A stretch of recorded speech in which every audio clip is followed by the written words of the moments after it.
नमस्कार। राति 8 बजेको जनता समाचारमा स्वागत छ। म प्रतिमा चौधरी। म कावेरी पौडेल। सबैभन्दा पहिले प्रमुख समाचार। नेकपा एमालेको 10औं राष्ट्रिय महाधिवेशनको सम्पूर्ण तयारी पूरा। एमालेका शीर्ष नेताहरू चितवनमा 2175 प्रतिनिधि सहभागी हुने। एमालेले महाधिवेशनमा नबोलाएकोमा अफसोस नभएको एकीकृत समाजवादीका अध्यक्ष नेपालको भनाई। एमालेलाई प्राइभेट कम्पनीको संज्ञा। आसन्न महाधिवेशनमा सभापतिमा उम्मेदवारी दिने कांग्रेस नेता निधिको घोषणा। राप्रपामा नेता लिङदेन अध्यक्षको उम्मेद्वार बन्ने।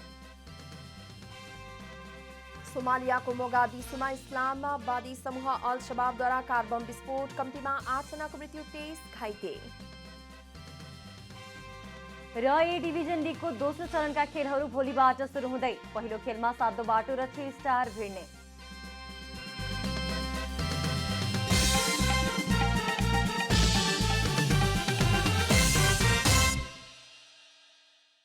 अब पूरा समाचार। नेकपा एमालेको 10औं महाधिवेशनको सम्पूर्ण तयारी पूरा भएको छ। बिहिबार नारायणी नदी किनारमा पत्रकार सम्मेलन गरी एमाले प्रचार विभाग प्रमुख योगेश भट्टराईले महाधिवेशनको तयारी सकिएको जानकारी दिनुभयो। महाधिवेशनका लागि एमाले अध्यक्ष केपी शर्मा ओली सहित शीर्ष नेताहरू चितवन पुग्नु भएको छ। उद्घाटन सत्रमा पार्टी कार्यकर्ता, शुभेच्छुक र आम जनसमुदाय समेत गरी 5 लाख जना सहभागी हुने एमालेले बताएको छ।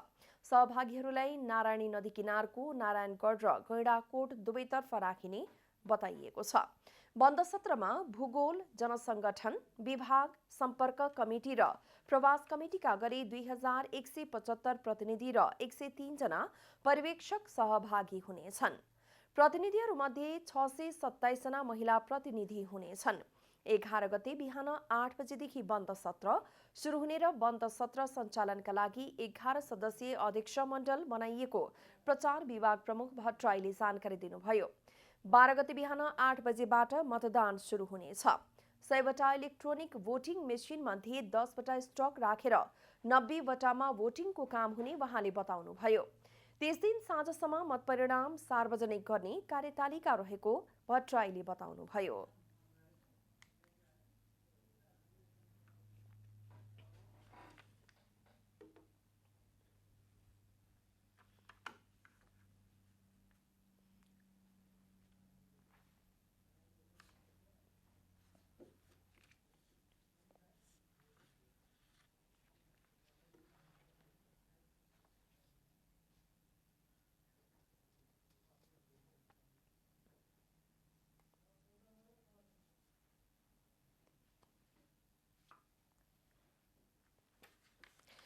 नेकपा एमालेको 10औं राष्ट्रिय महाधिवेशनमा 8 वटा विदेशी पार्टीका 15 जना पाहुनाहरू उपस्थित हुने निश्चित भएको छ।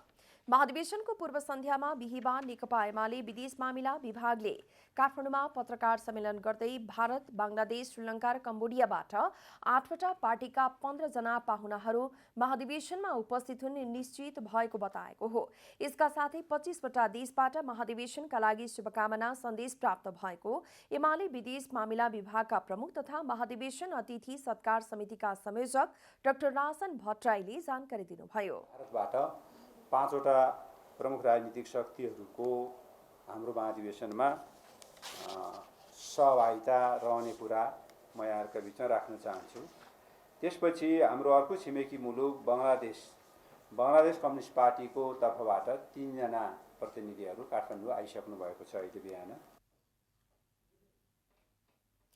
महाधिवेशनमा संघीय संसदमा प्रतिनिधित्व गर्ने 7 वटा राजनैतिक दललाई निमन्त्रणा गरिएको भए पनि हालसम्म प्रधानमन्त्री तथा नेपाली कांग्रेसका सभापति शेरबहादुर देउवा, जनता समाजवादी पार्टीका अध्यक्ष उपेन्द्र यादव, लोकतान्त्रिक समाजवादी पार्टीका अध्यक्ष महन्त ठाकुर, राष्ट्रिय प्रजातन्त्र पार्टीका अध्यक्ष कमल थापा र राष्ट्रिय जनमोर्चाका अध्यक्ष चित्रबहादुर केसीले कार्यक्रममा सहभागी हुने जानकारी गराउनु भएको एमाले 10औं राष्ट्रिय महाधिवेशन अतिथि सत्कार समितिले जनाएको छ।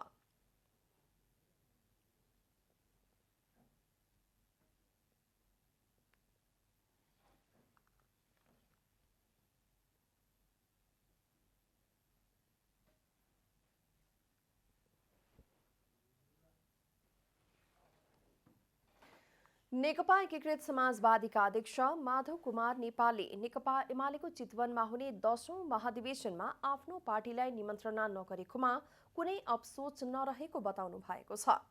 कर्णाली प्रदेशमा पार्टीको प्रशिक्षण कार्यक्रमका लागि सुर्खेत पुग्नुभएका अध्यक्ष नेपालले एमालेलाई प्राइभेट कम्पनीको संज्ञा दिँदै अब एमालेसँग कुनै हालतमा एकता नहुने दाबी समेत गर्नुभयो। कम्युनिस्ट पार्टी त्यति विसङ्गतिले नै डुब्दो रहेछ, सिधिदो रहेछ। जनताबाट अलग थलग भयो भने, स्वार्थमा मुछियो भने, व्यक्तिवादमा चुल्लुमा डुब्यो भने, गुटवादको शिकार भयो भने, अनि त्यसपछि नीति प्रधान होइन नेता प्रधान हो भन्न थाल्यो भने, अनि पार्टीको झन्डा अब मान्छेले उठाउन सकेर जनावरको हातमा दिन थाल्यो भने चौपट भइहाल्छ। अहिले कमसेकम गैँडाको हातमा दिएछ, अब गैँडा पाइएन भने बाँदरको हातमा दिनुपर्छ। आफूहरूले पार्टीलाई गतिशील बनाउन चाहेको पनि अध्यक्ष नेपालको भनाइ छ।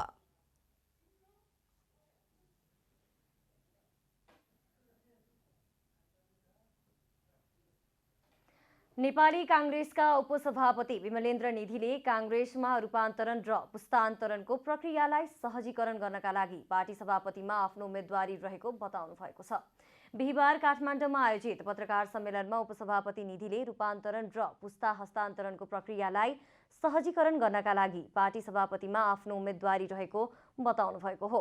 उहाँले नेपाली कांग्रेसमा रूपान्तरण, पुस्तान्तरण र पुस्ता हस्तान्तरण प्रक्रियालाई सहजीकरण गर्ने र नयाँ पुस्तालाई वर्तमान राजनीतिक प्रणाली र नेपाली कांग्रेसप्रति आकर्षित गर्दै सक्रिय रूपमा सहभागी गराउने प्रतिबद्धता व्यक्त गर्नुभयो।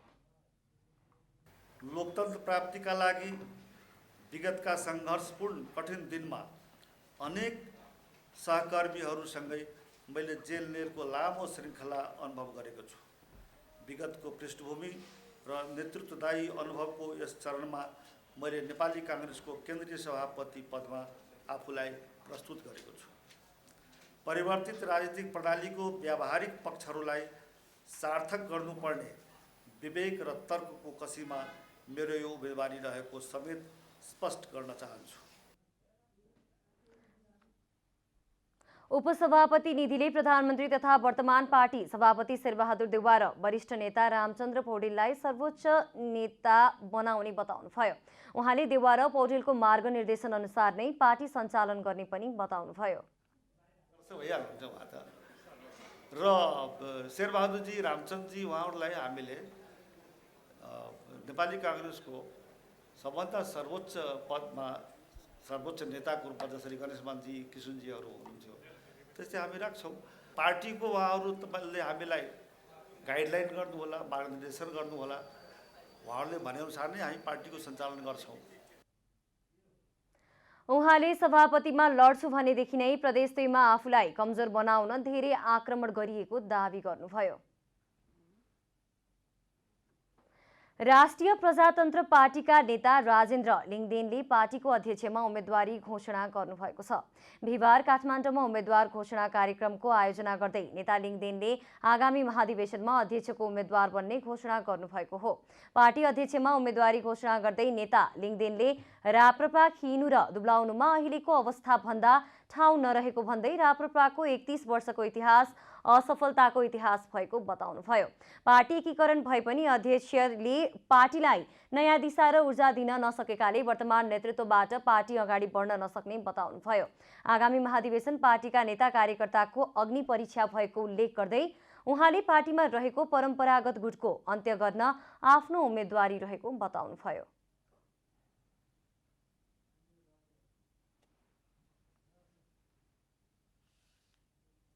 पन्ध्र, 16 र 17 गते जुन महाधिवेशन हुँदैछ त्यसमा राष्ट्रिय प्रजातन्त्र पार्टीको तर्फबाट नेतृत्व परिवर्तन हुनुपर्छ र अब नयाँ नेतृत्वबाटै राष्ट्रिय प्रजातन्त्र पार्टी अगाडि जानुपर्छ भन्ने आम हाम्रा पार्टीका नेता कार्यकर्ता र शुभेच्छुकहरूको समेत भावनालाई स्वीकार गर्दै आफू उम्मेदवार बन्न तयार रहेको घोषणा गर्दछु। नेता लिङ्गदेनले आफ्नो उम्मेदवारी कुनै नेताहरूको विरुद्धमा नभएको भन्दै नेपाली राजनीतिमा पुस्तान्तरणको कुरा सबै पार्टीभित्र उठिरहेको भए पनि अब त्यसको नेतृत्व राप्रपाले सुरु गर्ने बताउनुभयो। राप्रपाको महाधिवेशन आगामी मङ्सिर 15 गतेदेखि 17 गतेसम्म हुने तय भएको छ।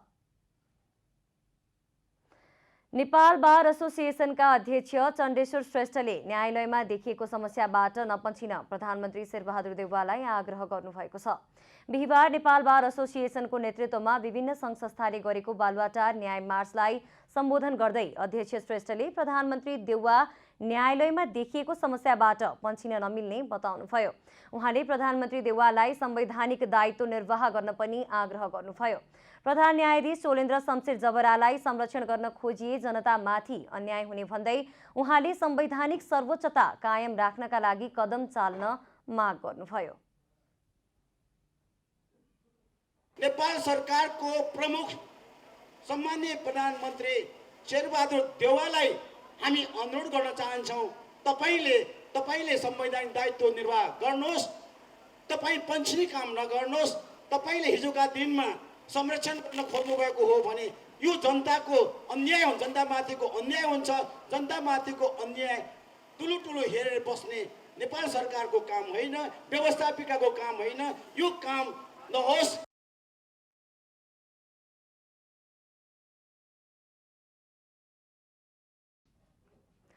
त्यस्तै वरिष्ठ अधिवक्ता पूर्णमान साकेले प्रधान न्यायाधीश जबराले न्याय सम्पादन गर्ने अवस्थाको समाप्ति भइसकेको बताउनुभयो। आफूहरू स्वार्थका लागि लडाईँ नलडेको भन्दै उहाँले जनतालाई स्वतन्त्र र निर्भीक रूपमा न्याय प्राप्त गराउने उद्देश्यले आन्दोलनमा उत्रिएको बताउनुभयो।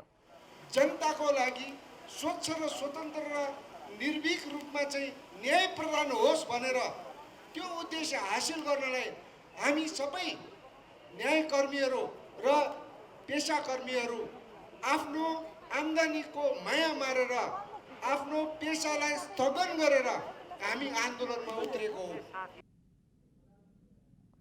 न्यायपालिकाको विकृति, विसङ्गति, भ्रष्टाचार विरुद्ध भनी निरन्तर आन्दोलन गरिरहेको नेपाल बार एसोसिएसनको नेतृत्वमा बिहिबार सर्वोच्च अदालत परिसरदेखि बालुवाटारसम्म बालुवाटार न्याय मार्च गरिएको हो। न्याय मार्चमा नेपाल पत्रकार महासङ्घ, बृहत नागरिक आन्दोलन, नेपाल शिक्षक महासङ्घ, आदिवासी जनजाति महासङ्घ, नेपाल इन्जिनियर्स एसोसिएसन लगायतको सहभागिता रहेको थियो। स्वास्थ्य तथा जनसङ्ख्या मन्त्री विरोध खतिवड़ाले 77 वटै जिल्लाका प्रमुख जिल्लाधिकारीहरूसँग खोप सहजीकरणबारे छलफल गर्नुभएको छ। बिहिबार स्वास्थ्य मन्त्री खतिवड़ाले नेपालका हरेक जिल्लामा कोरोना विरुद्धको खोप अभियानको हालको विवरणबारे जानकारी लिँदै 77 वटै जिल्लाका प्रमुख जिल्लाधिकारीहरूसँग छलफल गर्नुभएको हो। प्रमुख जिल्लाधिकारी र विभिन्न स्वास्थ्य विभागका अधिकारीहरूको कुरा सुनिसकेपछि मन्त्री खतिवड़ाले स्थानीय स्वास्थ्य निकायहरूमा जिल्ला स्तरीय, प्रदेश स्तरीय स्वास्थ्य निकायहरूसँग समन्वय गरी चाँडै वडाध्यक्ष र गाउँपालिकाका प्रमुखहरूलाई बोलाएर छलफल गर्न आग्रह गर्नुभयो। स्थानीय तहबाट भएका डाटाहरू नआएको हुनाले 5-10% हामीलाई भएका खोपको पनि हामीले सार्वजनिक गर्न नसकेको कुरा आएको छ। खैर त्यो काम भएको छ, डाटा बिस्तारै आउँदा त्यति फरक परेन, खोप पाउनेले पाइसकेका छन्। दोस्रो कुरो चाहिँ नि अब तपाईँहरूले चाहिँ खोप कसरी चाहिँ नि बढीभन्दा बढी लक्षित समूहमा पुर्याउने भन्नको लागि एकचोटि चाहिँ नि 10-15-20 दिन मेहनत गर्नुपर्ने मैले देखेको छु। मन्त्री खतिवड़ाले प्रमुख जिल्लाधिकारीहरूलाई कोरोना विरुद्धको खोप गाउँ तहसम्म पुर्याउन नयाँ किसिमले सोच्न आग्रह गर्दै जिल्लामा भएका स्वास्थ्य केन्द्रबाट बार अनुसार नभई नियमित खोप सञ्चालन गर्न निर्देशन दिनुभयो। उहाँले विभिन्न पार्टीले आयोजना गरिरहेका महाधिवेशन स्थलमा धेरै मानिस जम्मा हुने भएकाले उक्त स्थानमा गएर पनि खोप डेस्क सञ्चालन गरी जनता समक्ष खोप पुर्याउन आग्रह गर्नुभयो। सभा सम्मेलन, अलिकति भिडभाड हुने ठाउँहरू, बस स्टपहरू, मेलापात, सप्ताह, पुराण, यस्ता अनेकौं ठाउँहरू छन्। त्यो ठाउँ थाहा पाएपछि हामी त्यहाँ गएर डेस्क राखिदिन सक्छौँ। जस्तो अहिले चितवनमा सम्मेलन हुँदैछ पार्टीको, चितवनमै हामी अब आजैबाट भरे बेलुकैबाट तपाईँले दिउँसैबाट सक्नुहुन्छ भने 10-15 ठाउँमा डेस्क राखिदिनुहोस्। मलाई लाग्छ त्यहाँ केही नभए 20-50 हजारले थप खोप सुविधा लिनेछन्। सरकारले 18 वर्षभन्दा माथिका कोरोना भाइरस विरुद्धको खोप लगाउन छुटेका सबैलाई खोप लगाउन थालिसकेको उहाँको भनाइ छ। अहिलेसम्म कुल जनसङ्ख्याको 30% जनसङ्ख्यालाई पहिलो मात्रा र 26% जनसङ्ख्यालाई दोस्रो मात्राको खोप प्रदान गरिएको छ।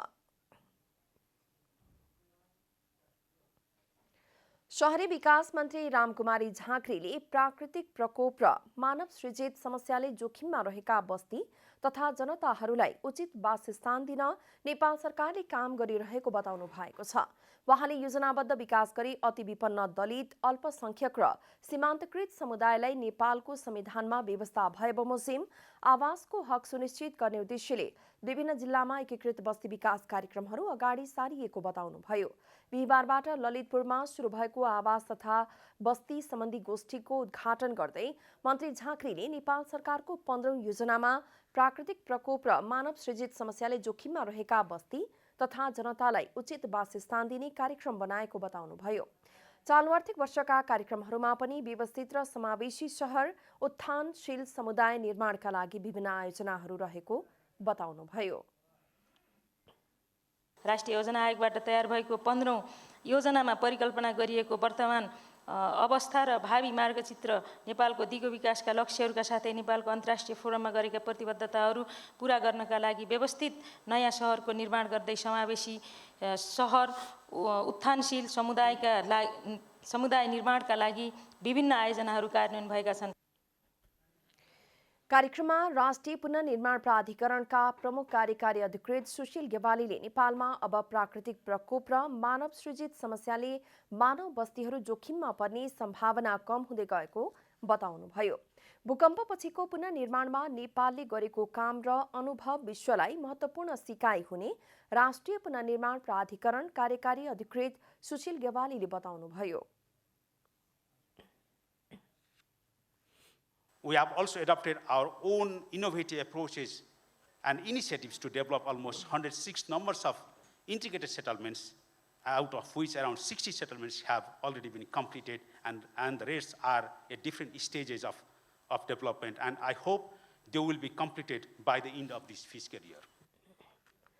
गोष्ठीमा आवास तथा बस्तीसँग सम्बन्धित राम्रा अभ्यास, सिकाइ तथा चुनौती एवं नेपालले कार्यान्वयन गरेका कार्यहरूको बारेमा छलफल हुनेछ।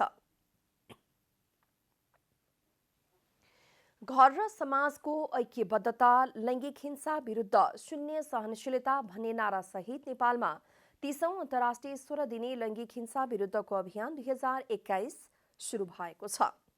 आज काठमाडौँको माइती घरबाट महिलाको निम्ति महिला मञ्च नेपाल, नेपाल महिला एकता समाज लगायतका सङ्घ संस्थाहरूले नेपालमा 30औं अन्तर्राष्ट्रिय 16 दिने लैङ्गिक हिंसा विरुद्धको अभियान 2021 सुरु गरेका हुन्।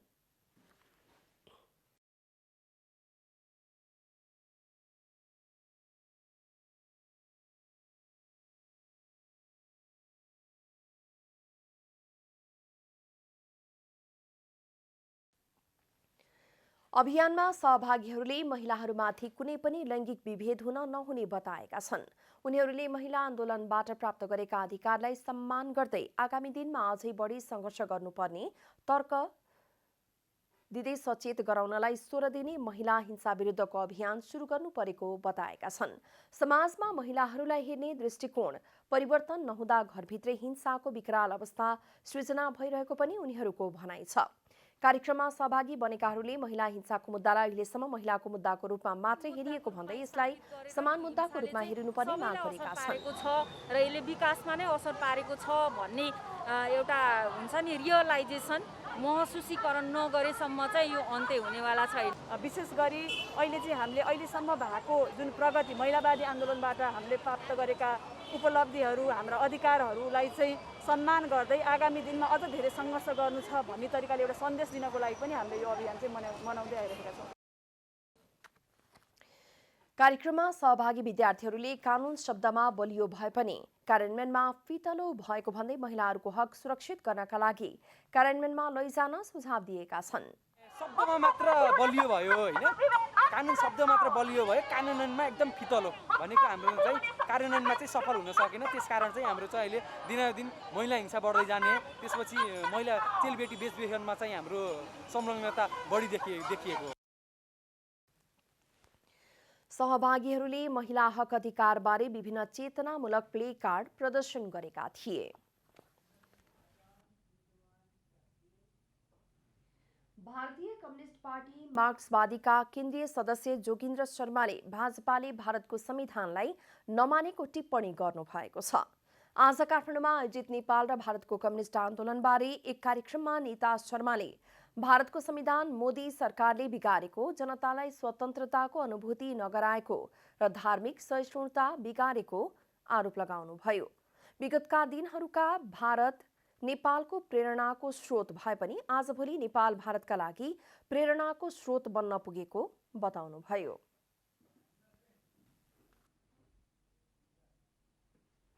उद्योग वाणिज्य तथा आपूर्ति मन्त्रालयका सचिव अर्जुन पोखरेलले उद्योगहरूले सरकारले तोकेको ठाउँमा नै उद्योग खोल्नुपर्ने बताउनु भएको छ।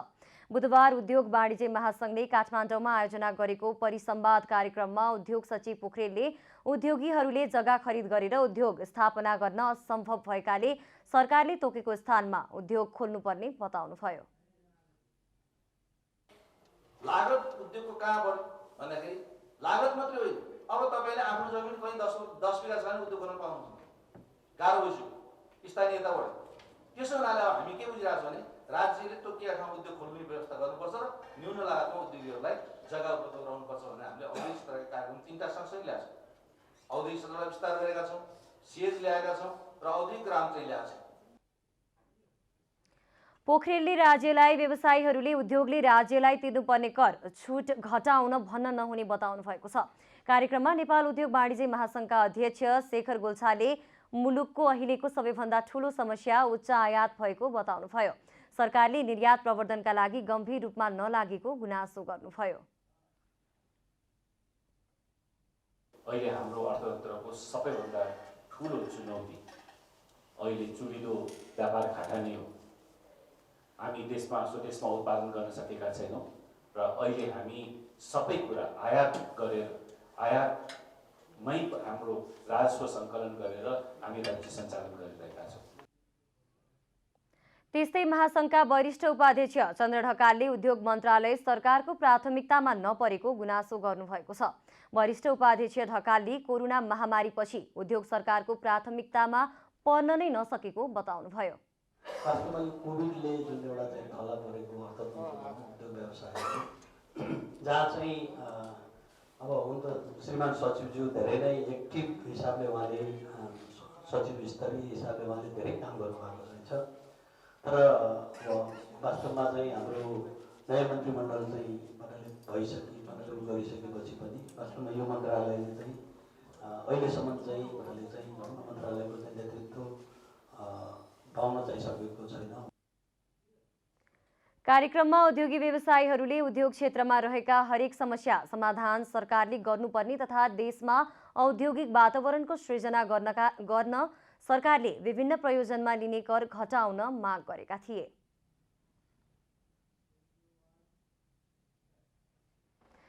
कीर्तिपुर नगरपालिकाले कार्यालय समय सुरु हुनुभन्दा पहिले राष्ट्रिय गान गाउने नियमको सुरुवात गरेको छ। कर्मचारीहरूलाई राखेर कार्यालयमा समय सुरु हुनुभन्दा पहिला राष्ट्रिय गान गाउने नियम सुरुवात गरिएको हो। हरेक दिन कार्यालय समय सुरु हुनु पूर्व नेपाली र नेवारी राष्ट्रिय गान गाएर मात्रै काममा लाग्ने नियम बनाएर नगरपालिका अघि बढेको हो।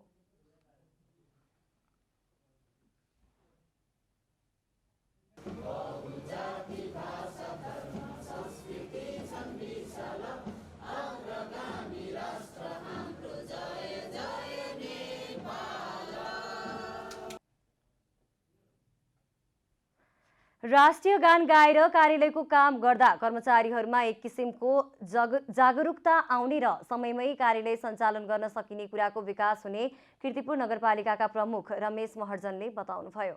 समयमै उपस्थित गराएर राष्ट्रिय गानको चाहिँ सुरुवात गरेका छौँ। त्यो राष्ट्रिय गानको सुरुवात सँगसँगै प्रत्येक दिन जसो केही निर्देशनहरू पनि दिने र नीति कथाहरू पनि भन्ने त्यो सुरु गरेको छ। नगर प्रमुख महर्जनले यस किसिमको कार्यक्रमले कर्मचारीहरूमा सचेतना बढेको र समयभन्दा ढिलो आउने समस्या हल भएको पनि बताउनुभयो। अब आर्थिक समाचार।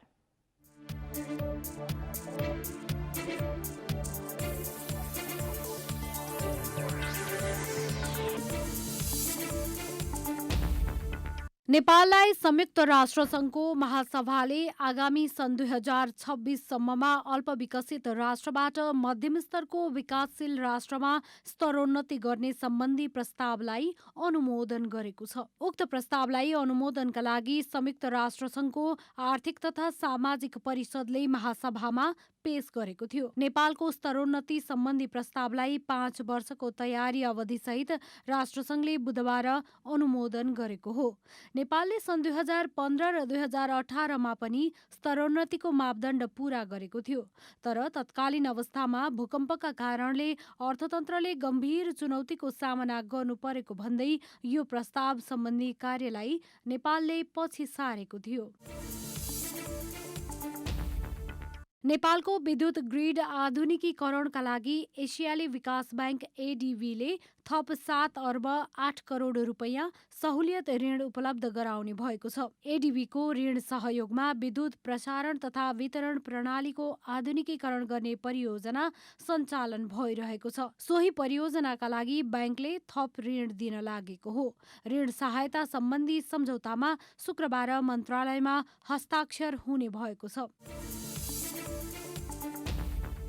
सरकारले नेपाल धितोपत्र बोर्डको अध्यक्ष नियुक्ति गर्नको लागि फेरि छनौट तथा सिफारिस समिति बनाउने भएको छ। यसअघि छनौट गरिएको समितिमा विवाद देखिएपछि सरकारले फेरि समिति गठन गर्ने र पुनः आवेदन आह्वान गर्ने भएको हो। यससँगै यसअघिका आवेदन सबै खारेज हुने भएको छ। धितोपत्र सम्बन्धी ऐनमा नेपाल सरकारले छनौट समिति बनाउन पर्ने उल्लेख गरिएको र अहिलेको समिति अर्थ मन्त्रालयले बनाएको तथा मन्त्री स्तरीय निर्णय नेपाल सरकारको निर्णय भन्न नमिल्ने भन्दै समितिमा सुरुदेखि नै विवाद भएको थियो। समितिले आवेदन माग गर्दा आवेदन दिएका केही उम्मेद्वारले पनि अर्थमन्त्री तथा अर्थ सचिवलाई भेटेर पछि कानुनी प्रश्न उठ्न सक्ने भन्दै नेपाल सरकार मन्त्री परिषदको बैठकबाट निर्णय गराएर समिति बनाउन र फेरि आवेदन खुलाउनको लागि समेत आग्रह गरेका थिए। युएईमा व्यापार विस्तार गर्ने गरी नेपाल युएई बिजनेस काउन्सिल स्थापना भएको छ। सीईओ कोल ग्लोबल नेपाल र सेन्टर फर डिप्लोमेटिक डायलग सेडिटले युएईको दूतावाससँगको सहकार्यमा काउन्सिल स्थापना गरिएको ग्लोबल नेपालले जानकारी गराएको छ। युएई बिजनेस काउन्सिलले युएईमा नेपालबाट कस्तो व्यापार विस्तार गर्न र युएईबाट नेपालमा कुन कुन क्षेत्रमा लगानी भित्र्याउन सकिन्छ त्यसको योजना काउन्सिलले गर्ने बताइएको छ। काउन्सिलका युएईमा भएका सदस्यहरूले युएईमा व्यापार विस्तार गर्ने र नेपालबाट विदेशमा लगानी गर्ने कानुन नभए तापनि नेपालीको योजनाको सम्भावना खोजी गर्ने काम गर्नेछ। काउन्सिलले नेपाल र युएईमा वस्तु आयात तथा निर्यात मात्रै नगरेर लगानी र मेगा प्रोजेक्टका योजनाहरू पनि बनाउने तयारी गर्ने बताइएको छ।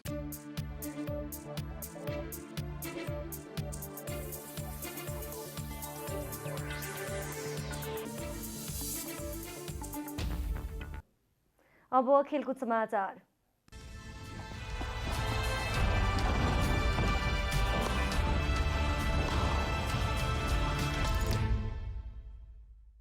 शहीद स्मारक ए डिभिजन लिगको दोस्रो चरणका खेलहरू शुक्रबारबाट सुरु हुने भएको छ। अखिल नेपाल फुटबल संघ एन्फाले बिहिबार पत्रकार सम्मेलन गर्दै शुक्रबारबाट दोस्रो चरणको खेल सुरु हुने बताएको हो।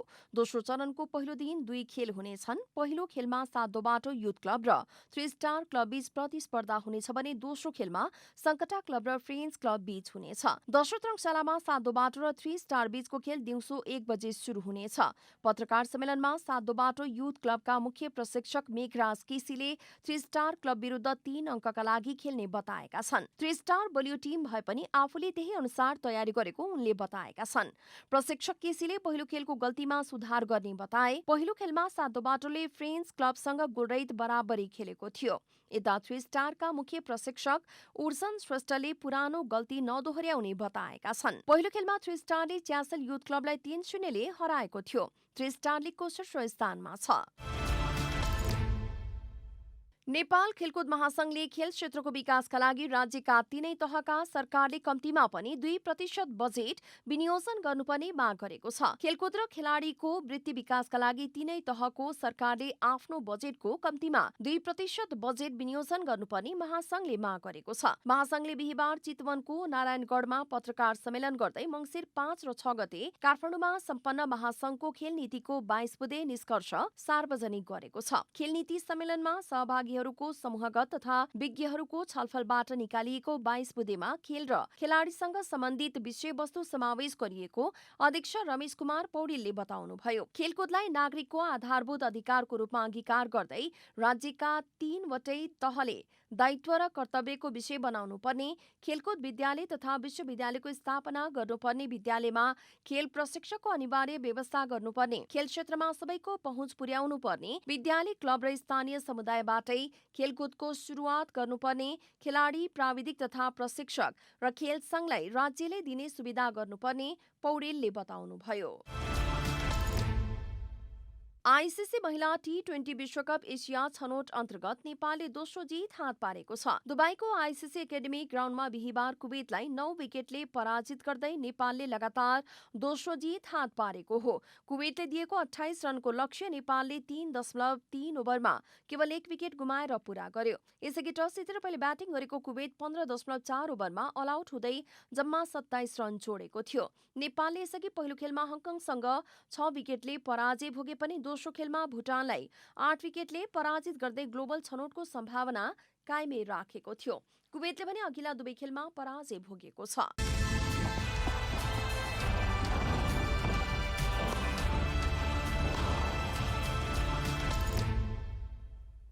अब मौसम समाचार।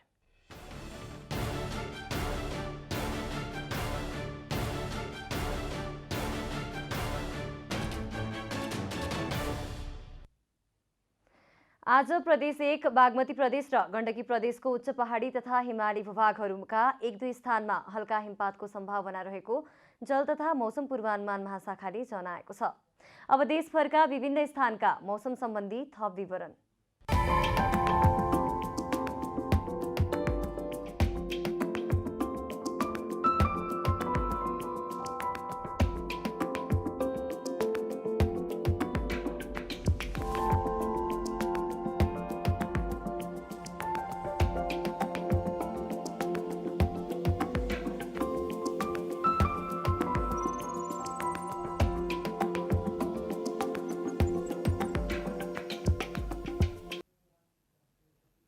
अन्त्यमा आजको डायरी।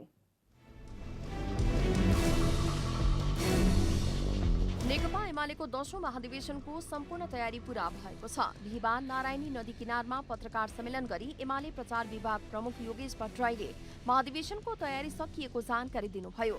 महाधिवेशनका लागि एमाले अध्यक्ष केपी शर्मा ओली सहित शीर्ष नेताहरू चितवन पुग्नु भएको छ। उद्घाटन सत्रमा पार्टी कार्यकर्ता शुभेच्छुक र आम जनसमुदाय समेत गरी 5 लाख सहभागी हुने एमालेले बताएको छ।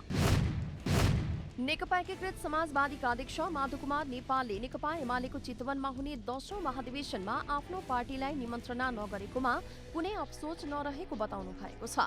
कर्णाली प्रदेशमा पार्टीको प्रशिक्षण कार्यक्रमका लागि सुर्खेत पुग्नुभएका अध्यक्ष नेपालले एमालेलाई प्राइभेट कम्पनीको संज्ञा दिँदै अब एमालेसँग कुनै हालतमा एकता नहुने दावी समेत गर्नु भएको छ। नेपाल बार एसोसिएसनका अध्यक्ष चण्डेश्वर श्रेष्ठले न्यायालयमा देखिएको समस्याबाट नपन्छिन प्रधानमन्त्री शेरबहादुर देउवालाई आग्रह गर्नुभएको छ। आज नेपाल बार एसोसिएसनको नेतृत्वमा विभिन्न सङ्घ संस्थाहरूले गरेको बालुवाटार न्याय मार्चलाई सम्बोधन गर्दै अध्यक्ष श्रेष्ठले प्रधानमन्त्री देउवालाई संवैधानिक दायित्व निर्वाह गर्न पनि आग्रह गर्नुभयो। स्विडेनको इतिहासमा पहिलो महिला प्रधानमन्त्री माग्दालिना एन्डरसनले 12 घण्टा नबित्दै राजीनामा दिनुभएको छ। प्रधानमन्त्री बन्नुभएको सोशल डेमोक्रेटिककी माग्दालिनाले गठबन्धन भङ्ग भएपछि पद सम्हालेको केही घण्टामै राजीनामा दिनुभएको बीबीसीले जनाएको छ। आइसिसी महिला टी20 विश्वकप एसिया छनौट अन्तर्गत नेपालले दोस्रो जित हात पारेको छ। दुबईको आइसिसी एकाडेमी ग्राउन्डमा बिहिबार कुवेतलाई 9 विकेटले पराजित गर्दै नेपालले लगातार दोस्रो जित हात पारेको हो। नेपालले यसअघि पहिलो खेलमा हङकङसँग 6 विकेटले पराजय भोगे पनि दोस्रो खेलमा भुटानलाई 8 विकेटले पराजित गर्दै ग्लोबल छनौटको सम्भावना कायमै राखेको थियो।